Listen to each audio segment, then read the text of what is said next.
जय हिंद बच्चों। आज हम लोग पढ़ेंगे संक्षारण के बारे में। तो देखिए संक्षारण क्या होता है।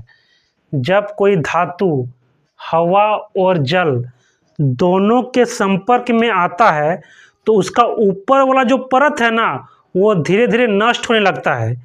इसी प्रक्रिया को हम लोग क्या बोलते हैं, संक्षारण।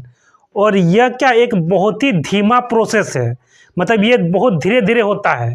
ठीक है, अब समझते हैं संक्षारण से सुरक्षा, मतलब संक्षारण से बचने का उपाय क्या है। तो पहला क्या है, पेंट करके उसको पेंट कर दीजिए। सेकेंड है तेल लगाकर या उसको तेल लगा दीजिए। थर्ड है ग्रीस लगाकर या उसमें ग्रीस लगा दीजिए। ठीक है, चौथा यशद लेपन, यशद लेपन के द्वारा है ना, वो पांचवा मिश्र धातु बनाकर।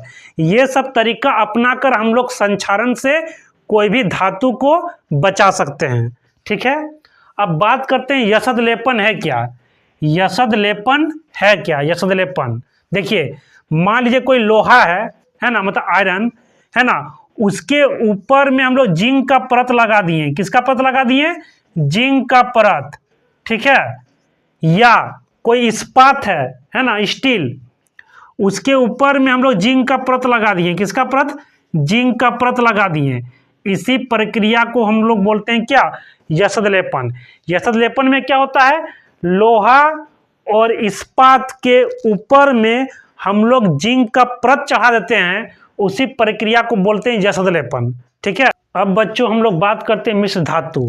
देखिए मिश्र धातु में क्या होता है, दो धातु या दो से अधिक धातु है ना, या एक धातु और एक अधातु के समांगी मिश्रण को हम लोग क्या बोलते हैं, मिश्र धातु। ठीक है, तो मिश्र धातु में कम से कम एक धातु होना जरूरी है।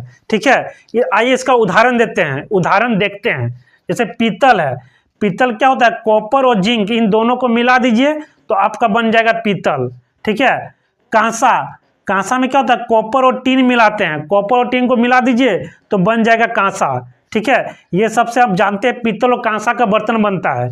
ठीक है, सोल्डर, सोल्डर में क्या होता है, लेड और टीन, लेड और टीन को मिलाते हैं और सोल्डर बनता है। सोल्डर का इस्तेमाल कहाँ करते हैं, तो आपका दो तार है, दो तार को एक साथ वेल्डिंग करने में हम लोग क्या करते हैं, सोल्डर का ही इस्तेमाल करते हैं। ठीक है, अब समझते हैं अमलगम क्या होता है। तो अमलगम में क्या होता है, एक पारा लेंगे और कोई भी एक धातु मिला देंगे है ना, तो उससे जो आपका मिश्र धातु बनेगा उसको हम बोलते हैं अमलगम। ठीक है, लेकिन अमलगम में पारा होना जरूरी है। ठीक है, तो आपको ये पूरा समझ में आ गया होगा। अब स्टूडेंट हम लोग पढ़ेंगे सोना के बारे में। देखिए शुद्ध सोना 24 कैरेट का होता है।